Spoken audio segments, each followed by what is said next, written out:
Take two. Hey, this is Walt from StogieReview.com, here again with Mike, and for the life of me, I can't remember which side of the screen he's on. But Mike's here. We're doing another joint cigar review, this time in a short ashes format. And this is a cigar that Mike was kind enough to send to me. So, Mike, why don't you go ahead and tell us a little bit about this? At least, where you got it, what the MSRP was, stuff like that. The Oliva, Connecticut Toro. Now, I bought these actually as a box. I bought a box of these online, and the price I paid it was on sale with discounts and everything else. I think the regular price here is like $5.50 a piece. I think I might have only paid probably under $4 box price. I mean, you can really find some good deals on these online. Should still support your brick and mortar though, and buy them local if you can. Well, unfortunately, I don't have the option. My local, right, for whatever reason, around the same time, he smoked the Oliva, Connecticut and the Camacho, Connecticut, and he felt that the Oliva, Connecticut was too full-bodied, too full-flavored to accommodate his customer base. So he opted to go with the Camacho, Connecticut. And for whatever reason, he decided to only take one and not both. So I can't get these locally. And I've been keeping an eye on box prices and stuff. And, they're surprisingly affordable.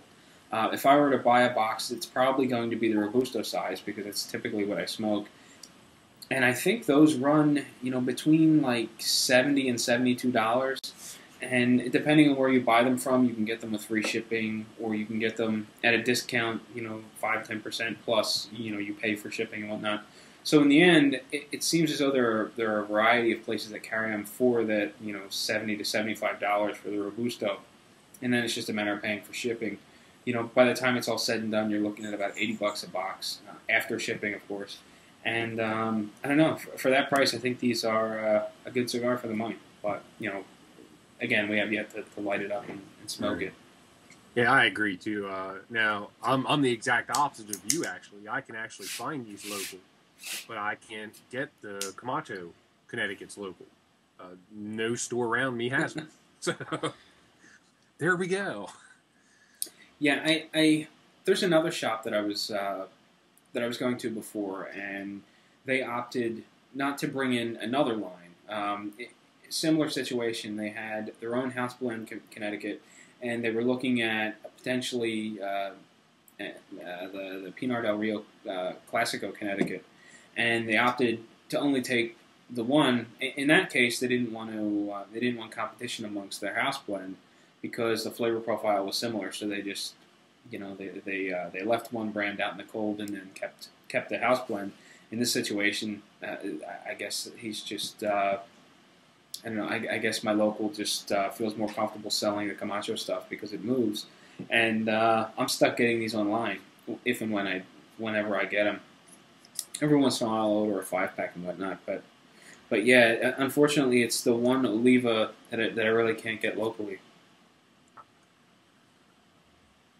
Yeah, it's one nice thing. I can actually pick these up, and I've smoked plenty of these. Well, like I said, this is actually my last one out of that box I bought. So I've smoked quite a few of them. And not to totally ruin this review for you, but by the time you see this, you will probably have seen the top 10 lists, and at least on my top 10 list, I think the Oliva was rated number 4 or number 5, the Connecticut. So obviously it's going to be a good cigar. It's just a matter of determining how good the Toro is going to be. So I guess we can have at it and get started. Yeah, I'm using a punch cut on mine today. I just used a polio cutter guillotine. Yeah, I figured. It's my little hole. Isn't it pretty? Oh, and I'm doing coffee. I'm doing the same. I don't even know what brand. Rockstone, I think, is the brand name. It's something that Jameson Cigars is coming out with, and it's Sumatra Blue Batak, I think it's pronounced.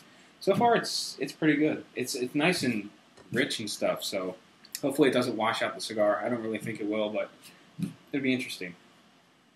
So before we get cigars lit up, how does yours look? It's pretty veiny, actually. I mean, this is probably one of the worst ones I've seen. I really have. I don't know if you'll be able to pick it up on camera or not. That huge vein right there. I mean, it's a big beast. Now I keep going off camera. I still haven't gotten the right left thing put down properly. But other than that, I mean, there's a few small veins. It's a little stretched here and there. Little bit of soft spot and a crack actually down here towards the foot. But other than all that, it's pretty good. Well, mine looks decent. It's got several veins. They do stand out a bit. You know, when you handle the cigar, you can feel it. It feels sort of lumpy.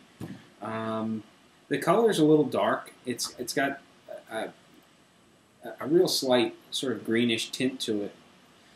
You know, which isn't a total surprise given that it's a Connecticut wrapper. But it's not that really bright, sort of blonde wrapper that you're accustomed to, because this one is Ecuadorian, I believe. So they have a tendency to be a little darker than, I don't know, say a Davidoff or something like that. Yeah, I don't know if I mean I have wrapper coming loose here on the bottom. Oh wow! If you can see that, but I mean I guess they're a little delicate. I mean I wouldn't put them in the same group as like a lot of the Cameroon stuff I've had, but I mean you can damage these wrappers pretty easily too. So we'll see. Now, I checked the pre-light draw on mine. It was a little stiff, but we'll see if it opens up as the cigar burns a little bit. I don't have any cracking or splitting or lifting of the wrapper or anything like that. So Mike kept the dud for himself and sent me the better one. Damn it.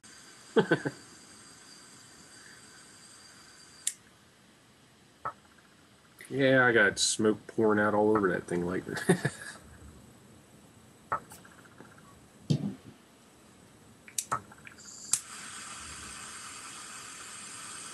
All right, so cigars are lit. We're going to have some coffee, smoke cigars a little bit. I'll be back, take a look at the first third. Because this is a short ashes format, we'll probably skip one of the thirds, probably skip the second third, and then just come back and do a wrap-up and whatnot in an attempt to keep the video length relatively short, although I just glanced over and it's kind of long already, so we'll see how it goes. But just sit tight. All right, well, we're back. We're about halfway through our Oliva Connecticut reserves. And so far, I think it's a pretty safe assumption to say that we're both doing pretty well. The draw on mine's a little stiff. You know, the smoke is a little lacking, but it's very flavorful. And I'm getting a satisfactory amount of smoke. Not quite as much as I would like, but it's enough where I'm not getting or feeling disappointed or anything like that. It's going fantastic with the coffee. Oh no, I think this is an excellent morning smoke. What do you think, Mike?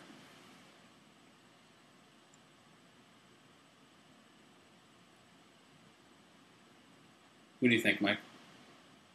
Oh, okay. Sorry, you locked up there for a second. Everything froze. I had no audio, nothing. It just locked up. But you know what? Twitter. Skype seems prone to problems this morning, so I'm sure we'll have a couple more throughout the recording. If not throughout the recording, in between recordings when we're just talking. When I have to restart and everything else. Yeah, mine has a really good draw on it.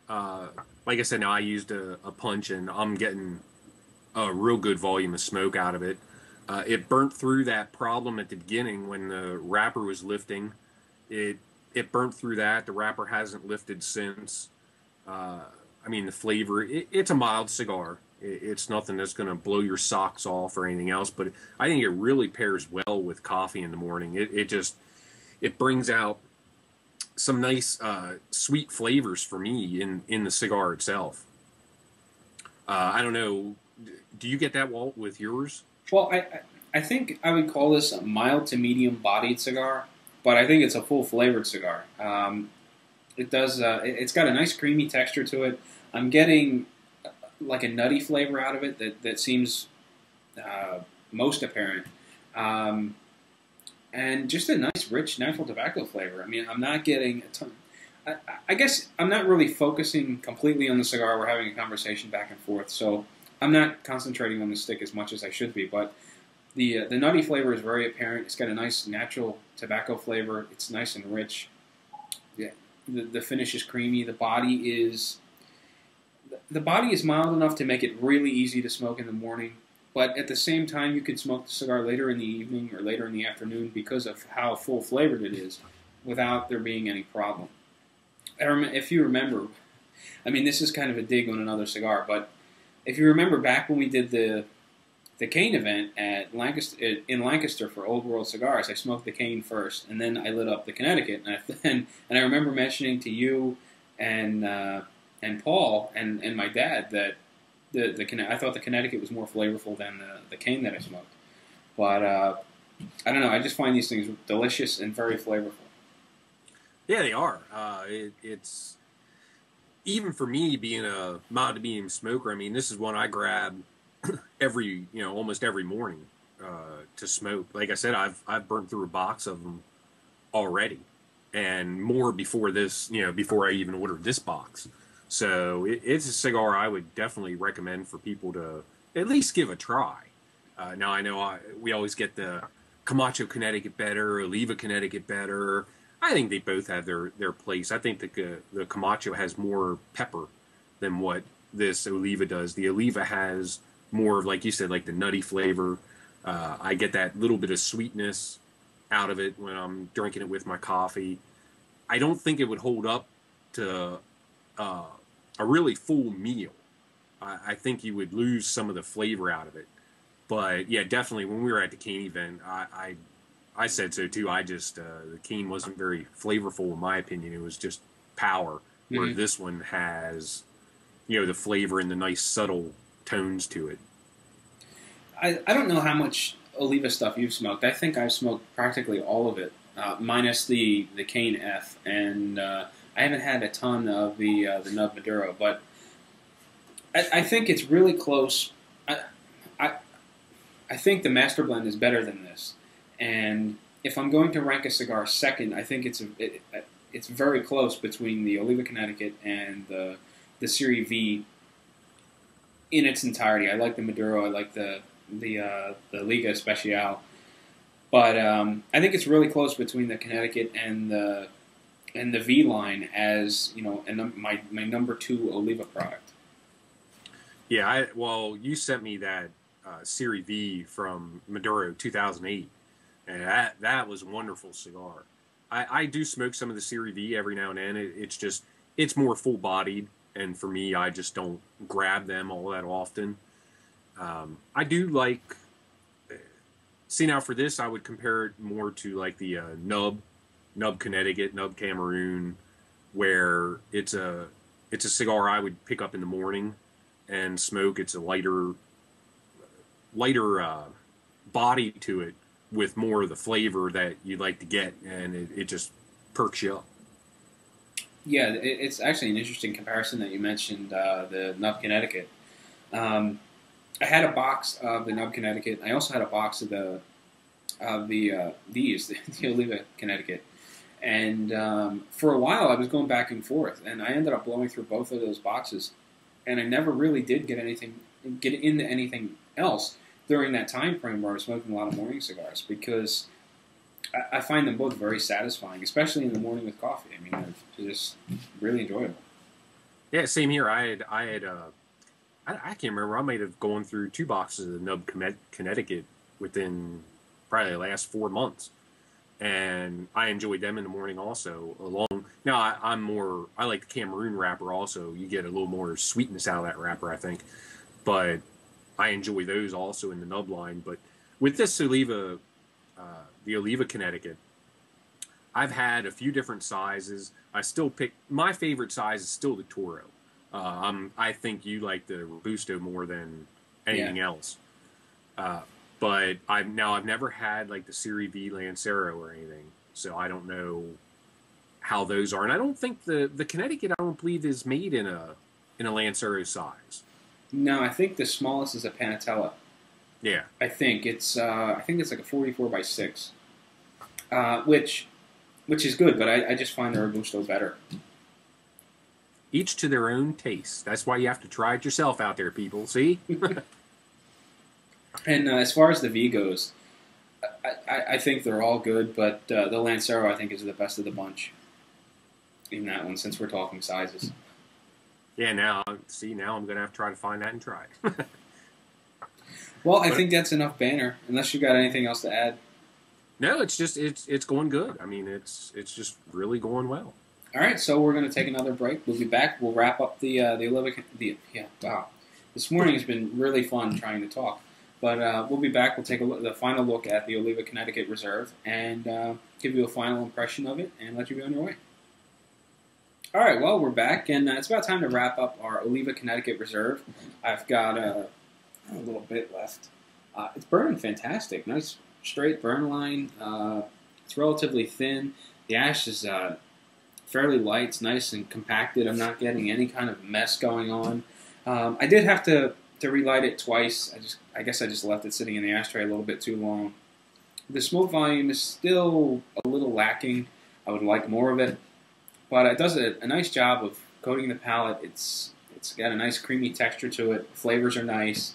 Oh no, I like it. You know, I smoke these cigars whenever I can, and I think they're a fantastic morning smoke. Oh, I agree. It's really nice how creamy it just coats the inside of your mouth with the smoke, and the flavors, they're there. I mean, you can tell the flavors are there, but it's just not overbearing where and with a cup of coffee it really brings it out even more, I think.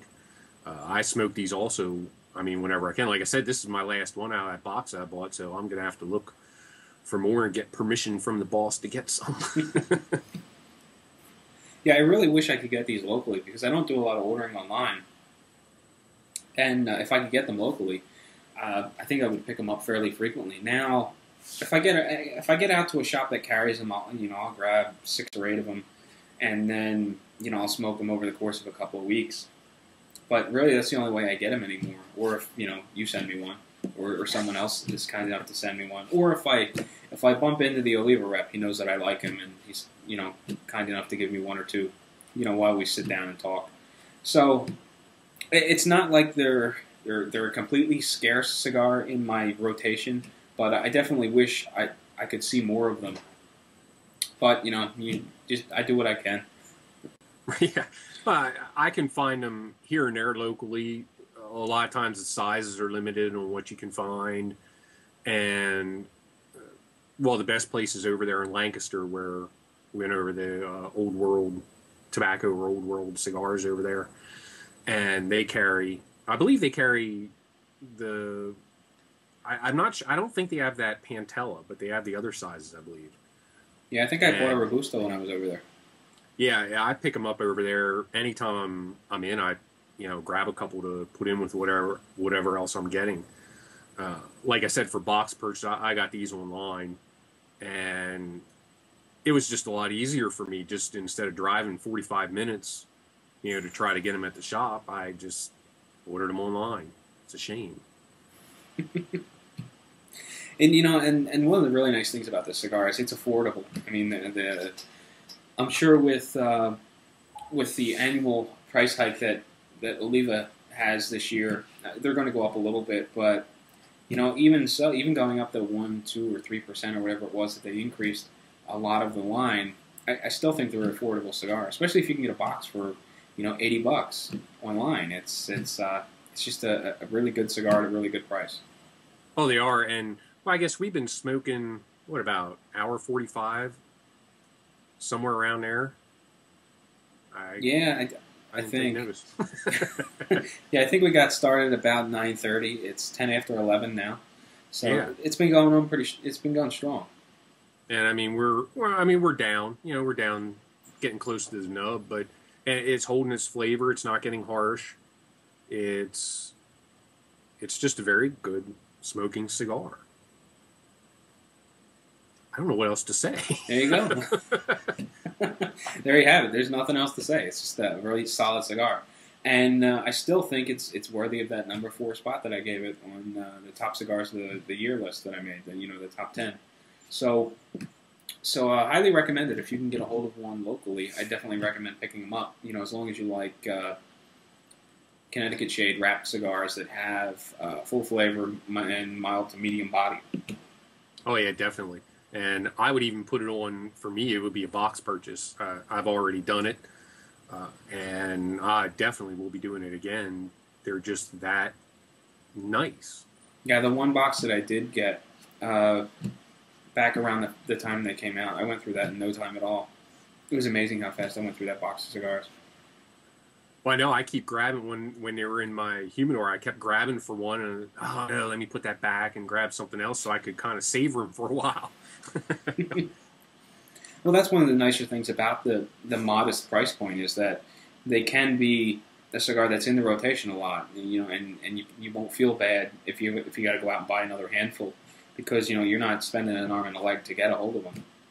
Yeah, exactly. I've smoked 2-3 a day already of just the Oliva Connecticut, and they've held up. Now, like I said, with a real full meal or something, it might not be a good choice after that, but anything else, I've never had any problems with it. Yeah, definitely happy. Good construction, good quality cigar at a good price. There you have it. So we're going to end up sounding like a broken record if we keep talking about this cigar. So that's going to about do it. Thanks again, Mike, for sitting in on a short Astros review. Maybe we can get you Thanks on for having me.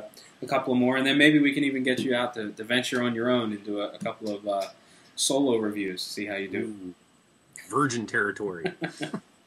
But until next time, happy smoking, and we'll catch you later. See ya.